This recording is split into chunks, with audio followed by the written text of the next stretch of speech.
अस्सलामुअलैकुम एवरीवन, कैसे हैं आप लोग सब। उम्मीद करती हूँ कि आप लोग सब ठीक होंगे। मैं भी अल्हम्दुलिल्लाह बिल्कुल ठीक हूँ। आज का दिन बहुत स्पेशल है क्योंकि आज है हमारी एनिवर्सरी। सबसे पहले तो मैं आपको शो करती हूँ कि what I am wearing today. तो ये मेरी आउटफिट है, थोड़ी सिंपल सी और थोड़ी क्लासी सी।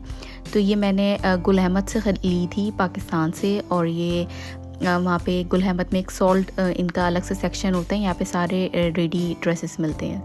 तो ये ब्लैक कलर की कुर्ती है, इसके ऊपर वाइट कलर का क्रॉस स्टिच वर्क हुआ हुआ है और ये बहुत ही अच्छा लगता है अगर आप इसको वाइट कलर के ट्राउज़र के साथ वेयर करें।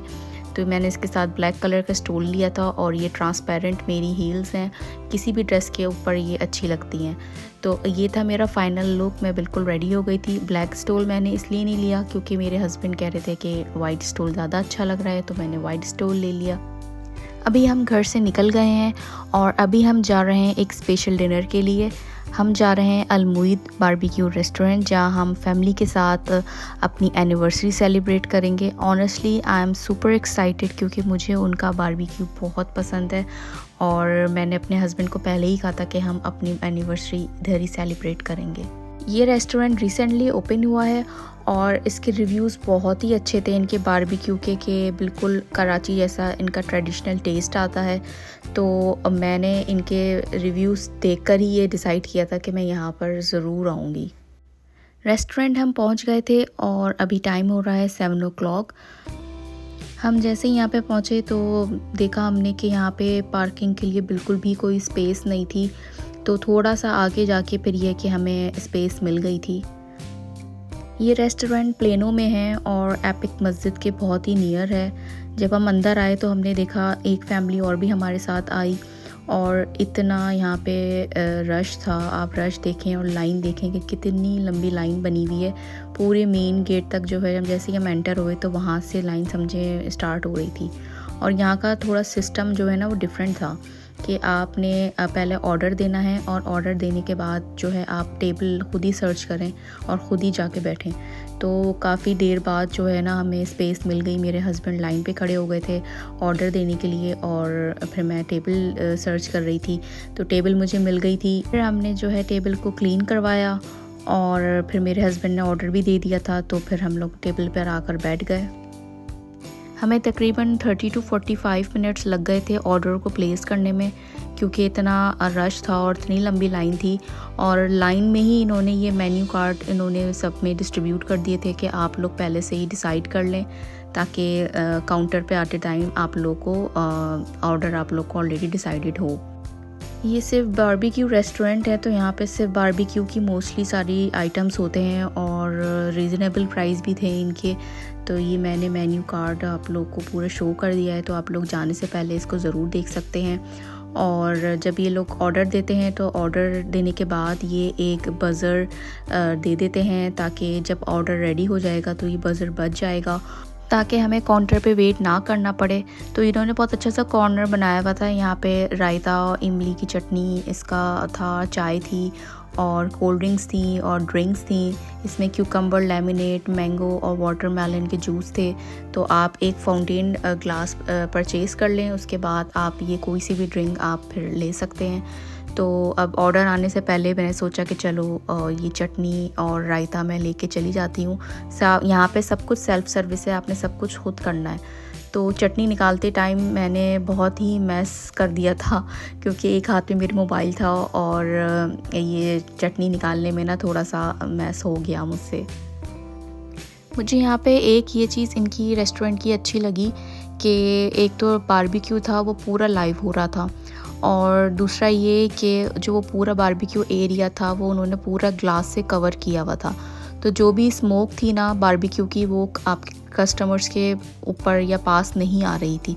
वरना अमूमन पाकिस्तान में ये होता है कि बारबेक्यू हो रहा होता है और सारा जितना भी स्मोक होता है ना वो सब कस्टमर्स के ऊपर आ रहा होता है। तो एक तो इरिटेशन अलग होती है, दूसरा ये कि आपकी जो ड्रेस होती है उसके ऊपर पूरी स्मेल जो स्मोकी होती है ना वो पूरी एक बस सी जाती है स्मेल। तो ये चीज़ मुझे अच्छी लगी इनकी। तो मैं यहाँ पे ड्रिंक लेने के लिए आ गई थी। एक मैंने ये क्यूकम्बर लेमनेड ले लिया था ये बहुत ही अच्छी ड्रिंक थी, क्यूकम्बर का इसमें टेस्ट आ रहा था और बहुत ही इसका सूथिंग इफ़ेक्ट था और मुझे बहुत पसंद आई। तो दूसरी ड्रिंक जो है मैंने सोच रही थी कौन सी लूँ, मैंने कहा चलो ये ड्यू ट्राई कर लेती हूँ। मैं पाकिस्तान में जब थी तो ड्यू बहुत पीती थी वहाँ पर ना तो मैंने ड्यू ले ली थी और अभी बस अब हम अपने ऑर्डर का वेट कर रहे थे कि कितना टाइम लगता है, कब तक ऑर्डर आएगा, क्योंकि रश बहुत था। तो आइडिया तो था कि 1 आवर तक तो हमें वेट करना ही पड़ेगा। तो आप ये अब पूरा इसका रेस्टोरेंट का आप रश देखें कि कितने लोग हैं जो आ रहे हैं कंटिन्यूसली, और इनका जो इंडोर था वो पूरा फुल था। इवन कि इन्होंने आउटडोर भी रखा हुआ था, आउटडोर भी काफ़ी टेबल्स और चेयर्स थी, वो भी फुल था। तो बाहर तो हमने बिल्कुल नहीं बैठना था क्योंकि बाहर हमें थोड़ी सी गर्मी लग रही थी। तो अंदर ये है कि हम इजी थे। मेरे सामने वाली जो वॉल थी उस पे मैंने कायदे आज़म का मज़ार की इन्होंने पोर्ट्रेट लगाया हुआ था जो इतना अच्छा लग रहा था, और इसकी बराबर वाली वॉल पे इन्होंने यूनिवर्सिटी ऑफ कराची का पोर्ट्रेट लगाया हुआ था। अभी जो हमारा बज़र था वो अलार्म करने लगा था, तो इट मीन्स हमारा ऑर्डर रेडी हो गया और मैं और मेरे हस्बैंड अब हम अपना ऑर्डर रिसीव करने के लिए चले गए थे। जब हम गए तो उन्होंने हमारा पूरा ऑर्डर हमको नहीं दिया और हमें थोड़ा सा उन्होंने वेट करवाया। तो फिर हम जो हमारा ऑर्डर रेडी था वो हम ले आए थे। तो हमने जो है बिहारी बोटी और चिकन टिक्का, सूजी का हलवा, पराठे और सीख कबाब हमने ऑर्डर किए थे। तो उन्होंने हमें जो एक ऑर्डर दिया और उसके साथ उन्होंने बज़र हमें दोबारा दे दिया कि बस आपका हम 5 to 10 मिनट्स में हम आपको दूसरा ऑर्डर भी आपका रेडी करके दे देंगे। जो सेकंड ऑर्डर था हमारा सीख कबाब का, वो भी हमारा रेडी हो गया था। इन्होंने काफ़ी हमें लेट कर दिया था और जिसकी वजह से मेरे हस्बैंड भी थोड़ा गुस्सा हो गए थे कि आपने हमें एक साथ नहीं दिया। तो ये चीज़ हमें इनकी अच्छी नहीं लगी कि आपने ऑर्डर देना था तो एक साथ देना था, क्योंकि आधा आधा ऑर्डर देने से ये होता है कि फिर आप लोग की जो उस टाइम जो भूख लग रही होती है ना वो तो फिर थोड़ी कम हो जाती है। तो खैर बस मुझे एक ये चीज़ इनकी पसंद नहीं आई। तो अभी हम लोग ने डन कर लिया था और काफ़ी हमारा फूड बच गया था, तो बस मैं उसको पैक कर रही थी कि इसको हम कल यूज़ में ले लेंगे।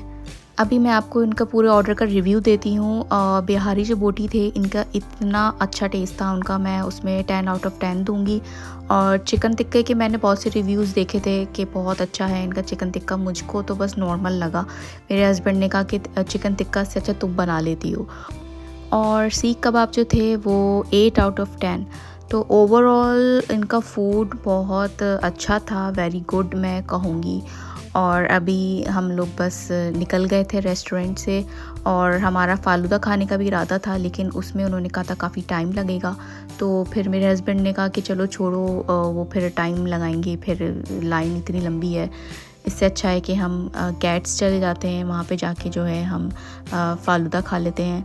तो अभी मेरे हस्बैंड जो थे वो गाड़ी लेने के लिए चले गए थे और उसके बाद फिर हम यहीं प्लेनो से करीब मर्फ़ी में अराउंड 5 to 10 मिनट्स की ड्राइव थी। तो हम यहाँ पर आ गए थे आइसक्रीम लेने के लिए। तो फ़ालूदा मैंने नहीं लिया क्योंकि मैं फुल हो गई थी, मैंने कहा चलो मैं आइसक्रीम ले लेती हूँ। मैंने अपने हस्बैंड और मदर इन लॉ के लिए पिस्ताचियो आइसक्रीम ली और अपने लिए मैंने एक न्यू फ्लेवर ट्राई किया, ताड़ू करके ये नाम था आइसक्रीम का। बेसिकली ये एक इंडियन वेजिटेबल है, उसकी ये आइसक्रीम थी और टेस्ट में काफ़ी अच्छी थी। आज हमारी एनिवर्सरी थी, एक और साल प्यार, दुआओं और ख़ुशी के साथ ये गुज़र गया। ज़िंदगी के ये मोमेंट्स ही सबसे कीमती होते हैं, तो हमें इसको बहुत अच्छे से सेलिब्रेट करना चाहिए।